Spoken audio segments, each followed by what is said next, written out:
les Iraniens disent merci à Israël. Ils disent merci aux États-Unis. Voilà. Si ça avait été d'autres pays qui l'avaient fait, eh ben, ces pays auraient été remerciés également. Nous avons le plaisir d'être en ligne avec Arash Darambarch. Arash, bonjour. Bonjour à vous et merci pour votre invitation. Merci d'accepter de répondre à nos questions de Simon Matin en France, alors que on peut supposer que la soirée d'hier pour vous a été longue après les résultats des municipales. On parlera à la fin de notre entretien, on dira un mot sur les résultats des municipales parce que vous êtes adjoint au maire de Courbevoie.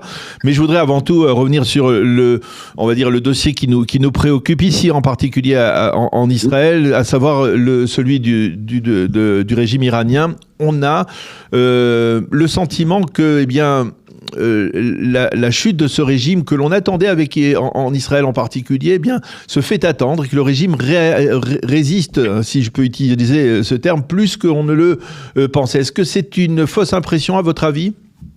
D'abord, bonjour à vous et merci pour votre invitation. Merci à vous. Je voulais d'abord transmettre mes amitiés et mes salutations d'abord à votre population qui a subi des frappes, notamment du régime islamique il y a quelques jours. Et donc sachez que tous les Iraniens du monde entier, peu importe même de la diaspora, vous apportent un soutien, une solidarité sans faille, que personne ne s'y méprenne. Dans une guerre, vous savez monsieur, ça ne se fait pas en 2 jours. Je sais que dans notre époque, tout doit se faire rapidement et dans tous les domaines... on n'a pas de patience, mais voilà, c'est quelque chose qui ne se fait pas en 2 jours, en 3 jours.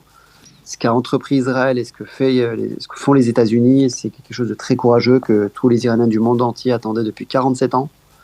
D'abord, avoir abattu tous les grands dignitaires, ou quasiment tous, c'est déjà quelque chose d'exceptionnel. Vous en parlerez avec M. Horowitz.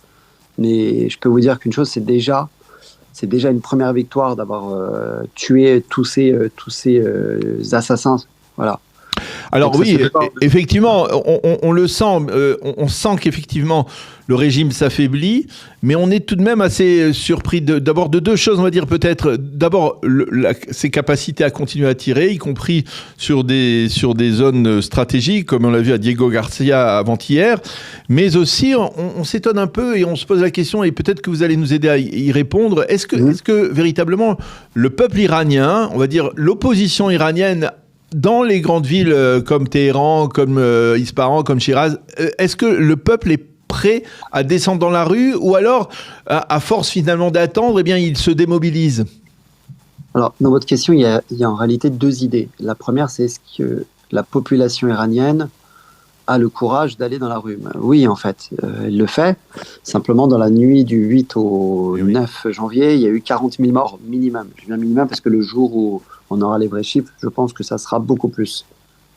Le problème, c'est que les Iraniens n'ont pas d'armes. C'est une population qui a envie de renverser le pouvoir, le régime, mais qui n'a pas d'armes. Et le pouvoir islamique, qui est en place aujourd'hui, a utilisé des armes lourdes et en faisant appel à des milices irakiennes, syriennes ou afghanes.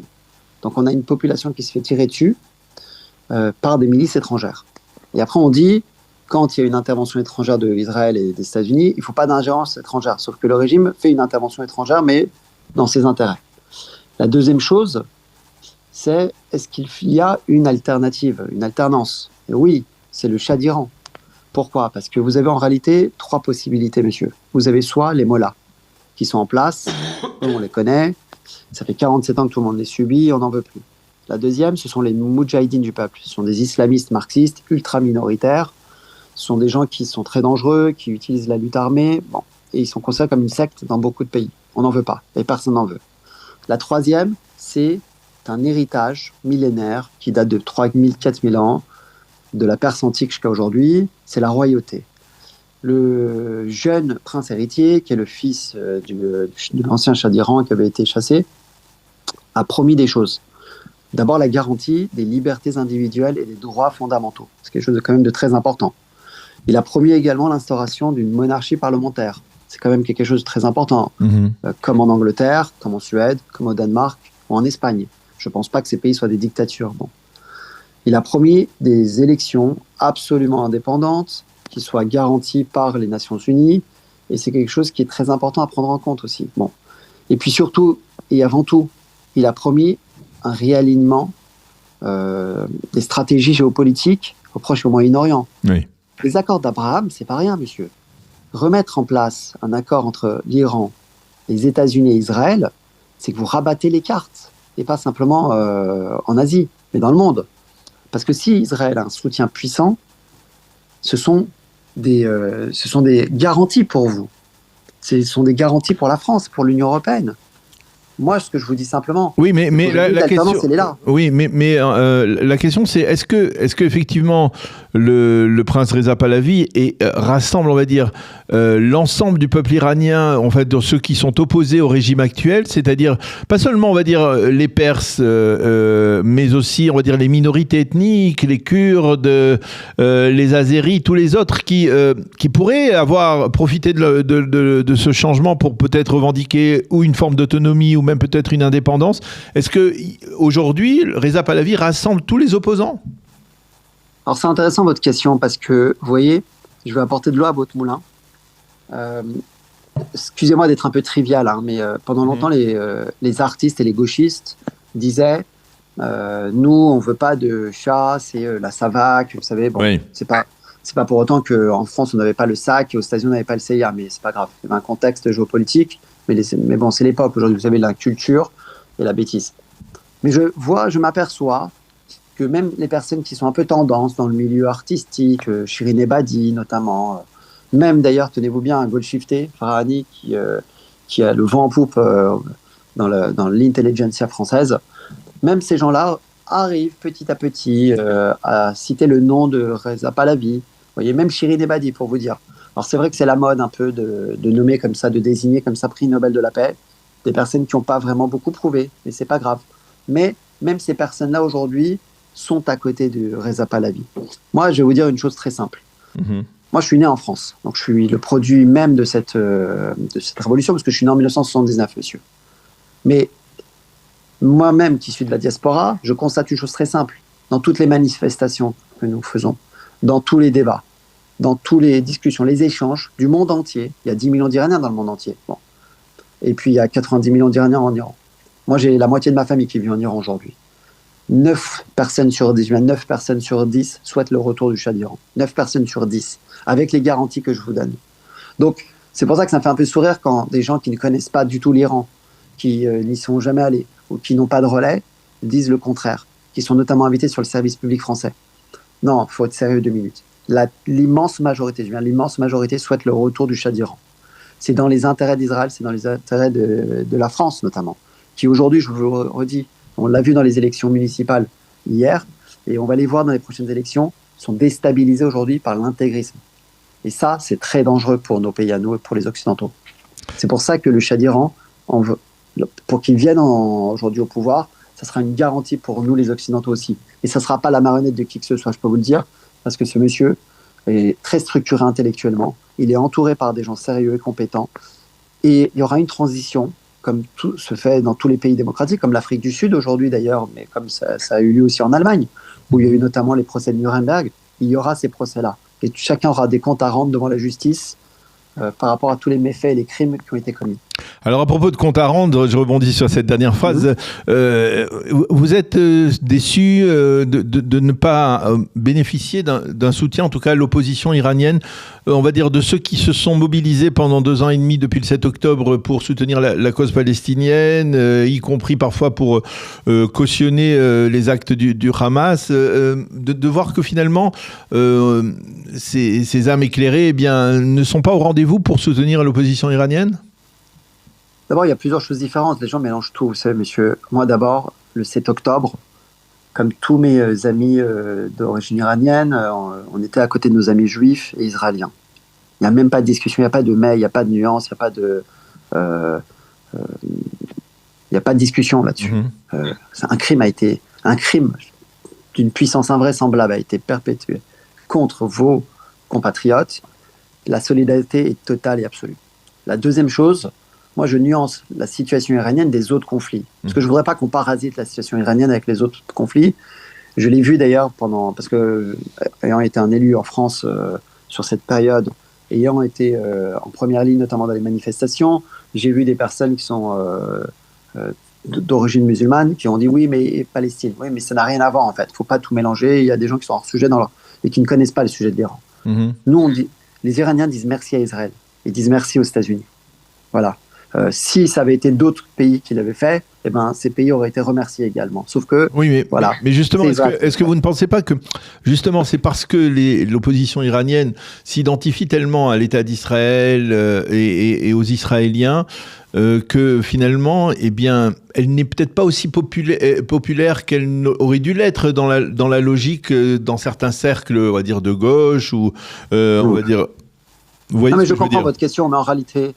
On ne va pas s'y méprendre, monsieur. Les gens qui n'aiment pas Israël, c'est parce qu'ils n'aiment pas les Juifs, tout simplement. Voilà, on est d'accord. Mais on ne va pas tourner autour du pot. Ce n'est pas une histoire d'antisionisme, tout ça. Vous savez, tout ça, c'est du bluff. Moi,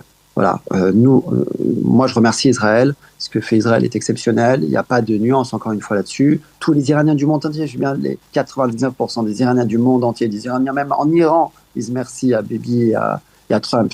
Donc, vous savez, je ne vais pas me laisser influencer pour quelconque élection, pour quelconque courant de pensée. Non, moi, j'ai ma façon de penser. J'ai 47 ans, 46 ans aujourd'hui. Je vais avoir 47 ans au mois de juillet.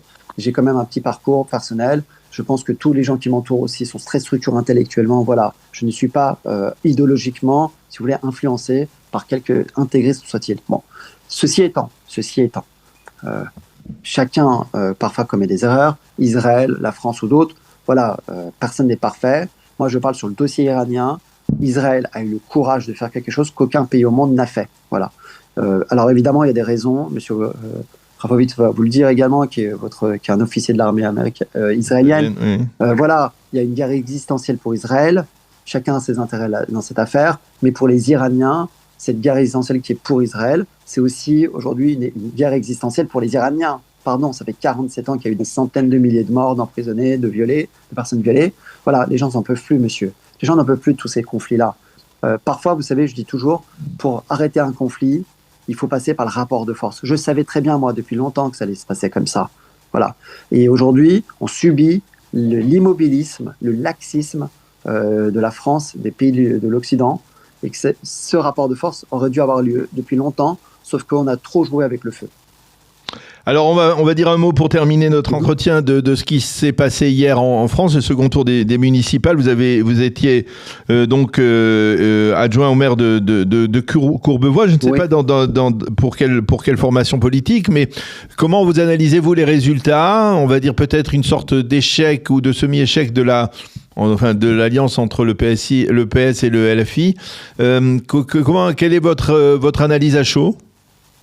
Écoutez, il y a des élus dont je ne partage pas du tout leur idéologie, qui sont sortis par la grande porte. Voilà, je ne partage pas, en fait, si vous voulez, je ne suis pas de gauche. J'ai une sensibilité de gauche, puisque je suis à l'origine de la loi contre le gaspillage alimentaire. Oui, effectivement, c'est votre cheval de bataille. Bien sûr. J'espère un jour d'ailleurs que ça sera appliqué en Israël. C'est une loi qui permet la distribution de plus de 10 millions de repas par an, monsieur. Oui. Aux démunis, aux associations caritatives. C'est quelque chose qui n'est pas de courant de gauche ou de droite.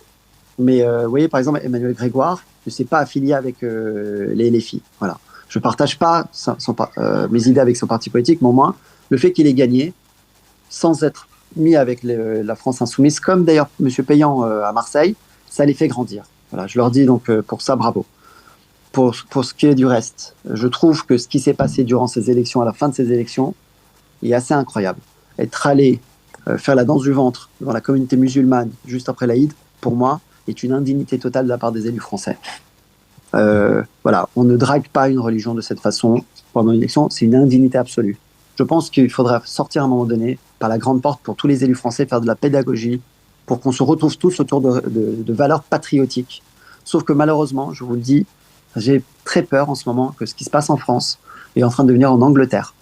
C'est-à-dire qu'aujourd'hui, on est en train de se gargariser vers une religion, la religion musulmane. Et je pense que c'est une erreur. Je pense qu'il faudrait ramener tout le monde vers des valeurs patriotiques, on va dire fraternelles, universelles, françaises. Et c'est ça qui doit nous réunir aujourd'hui. C'est pas une religion qui doit nous réunir aujourd'hui en France. Ce sont des valeurs de la République française. Et ce sont ces valeurs-là aujourd'hui qui, malheureusement, sont en train de se perdre. Eh bien, Araj Darambar, merci beaucoup d'avoir accepté de répondre. Également à Ilana, qui est une journaliste extraordinaire que je suis sur Instagram. Oui, effectivement. Alors, on lui transmettra. Mais je voulais souligner que vous êtes l'auteur récent d'un livre qui est sorti, donc il y a quelques semaines, si je ne m'abuse, Stop au gaspillage alimentaire. On le disait à l'instant, c'est un de vos chevaux de bataille les plus importants. 10 ans de combat pour vous, l'histoire d'une victoire citoyenne. Je crois que c'est aux éditions Fayard. Donc, j'espère un jour en Israël. Voilà, on espère le trouver en Israël et peut-être que vous viendrez à cette occasion pour nous le présenter. En tout cas, merci beaucoup, Araj, d'avoir été avec nous. Bonne journée, à bientôt. Bonne journée à vous, au revoir.